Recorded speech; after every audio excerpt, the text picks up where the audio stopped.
Hey, what's up YouTube? Today we're going to show you how to use a hedge trimmer and take care of your hedges.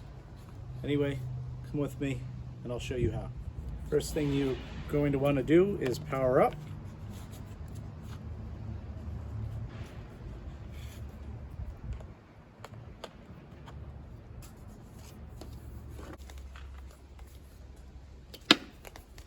You're going to wear it like this so you don't cut your cord.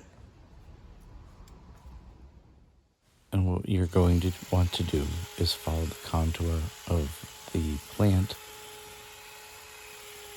and just take off some of the top of the green, bright green growth. That bright green is going to be the new growth.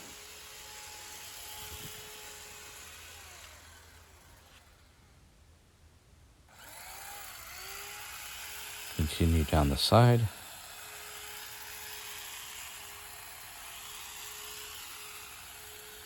And you've just trimmed your hedges.